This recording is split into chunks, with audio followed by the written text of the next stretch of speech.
This is Robert. I'm an attorney with Tax Resolution Professionals, and we're going to be going over the IRS Offer In Compromise formula, how the IRS calculates tax settlements. And this is for doubt as to collectability offers in compromise, situations where you're offering the IRS less money than you owe because you're saying you don't have the ability to pay the debt in full. So here's the basics. Disqualified, that's the first part of the formula. Two scenarios where people can get disqualified. One, they have assets larger than the tax debt. Two, their available monthly income multiplied by the remaining months on the collection statute is more than the tax amount due. And below we'll have a link that explains the collection statute and how that works a little more. There are exceptions and special cases where this rule might get bent. Not sure, you should talk to a tax attorney. And by rule getting bent, I'm talking about the asset situation. And we'll go over that more on these next pages. Okay, if you have more assets than the tax balance due, typically you're not going to get an offer. Settlements have happened for clients with paid off homes, but don't count on it. If you have a small home and if you moved out, you couldn't afford rent after a while, that's probably one of the rare cases where you might get an offer in compromise accepted, even if your tax balance is close to what your equity is or what your home value is. If you're sitting on more cash than you owe, probably not going to get one. Our firm wouldn't submit it for you because it's just to waste your time and money. Do not get discouraged by vehicle values. We almost always don't include the full value of the vehicle. We put it on the 433 AOIC form, but in the actual offer, we offer less because it's really just unreasonable to make people sell their vehicles. And most of the time, the IRS agent's pretty understanding about it.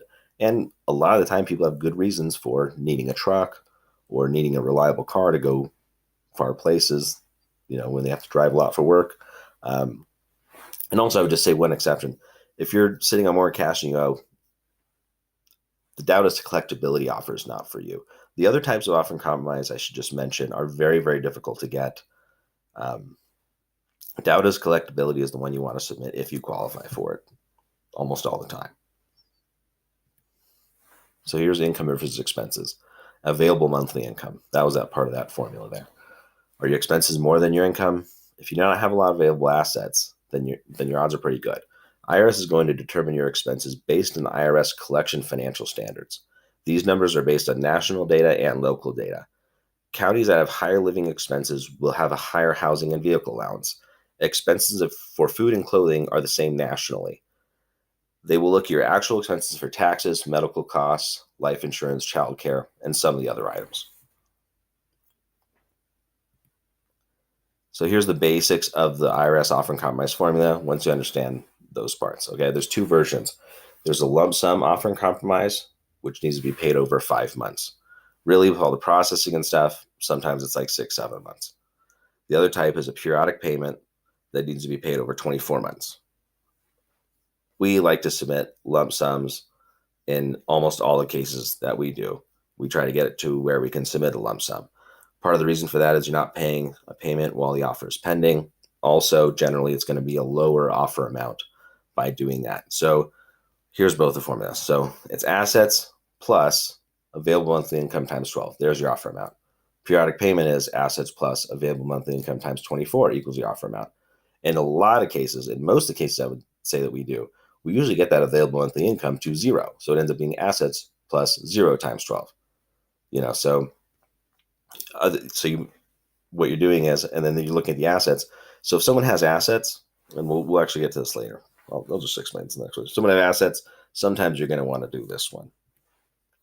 So, okay, here's an example. 10,000 assets, $200 available income at the end of the month. The amount owed is $100,000. Okay, in most cases we're really going to try to get this to 0. But let's see how it affects things here. Okay, here's the lump sum offer. So 10,000 assets plus that, which ends up being $2,400, is $12,400. On a periodic payment, it's $10,000 plus this, which ends up being $14,800. Okay, it's doubled here. However, take a look at this. If you're one of the rare cases where you have assets, and this is a 0 as well, a lot of cases we just have 0, 0, and that's great. So if you have 10,000 available, and you don't want to give up the 10,000 right away over 5 or 6 months, say it was a stock or land or something, you might want to go with this because if this is a 0 anyway, the offer is going to be 10,000. So you have more time to pay it off if you really don't want to give up the asset to close the deal within the 5 months. which really can be 6-7 months with processing on the lump sum offer. So if you barely are making it and you have no assets and your debts aren't really old or something, you probably should just get it in. Many people fall into this category. This is part of the reason we make the videos. You got no assets and they're living paycheck to paycheck.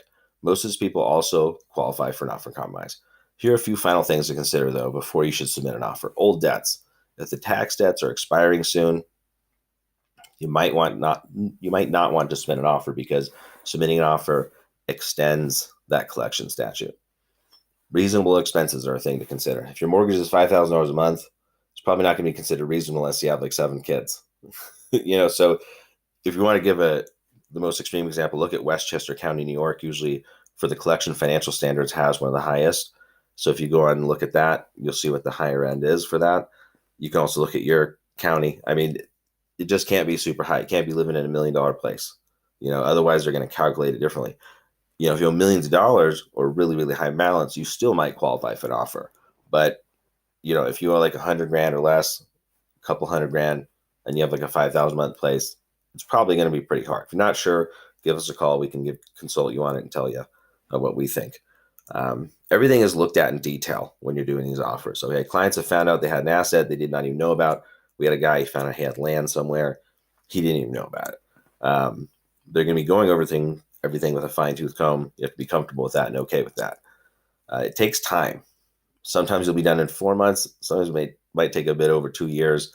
I think maybe 2 years and 2 months, 2 years and 4 months is probably the longest one I've ever seen. They have to issue a response within 2 years, but when it gets to appeals, if things are lagging, that's just what happens. My experience is things seem to go in cycles. It seems like, for a couple of years, things go faster. A couple of years, things go slower.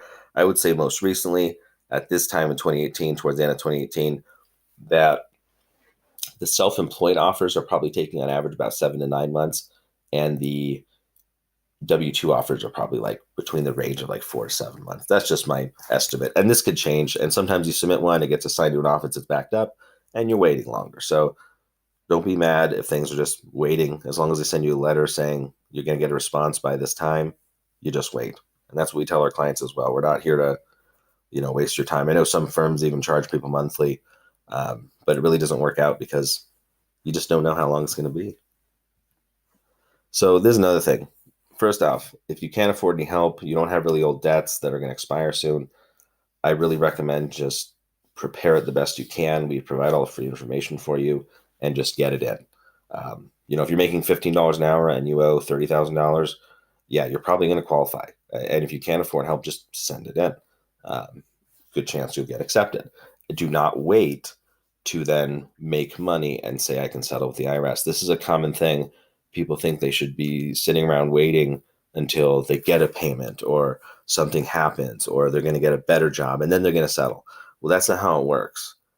If you're making $15 an hour now and you owe $50,000 and then a year from now you're making $60,000, well, you're not getting a settlement anymore. So you really should just submit it right away. And we also, if you want, we can just review it for you. It's very affordable. We do a 2-session review with you. You prepare it yourself. We provide all the links below, and then you submit it out. Or if you have collections issues, things like that, we can handle the whole thing for you.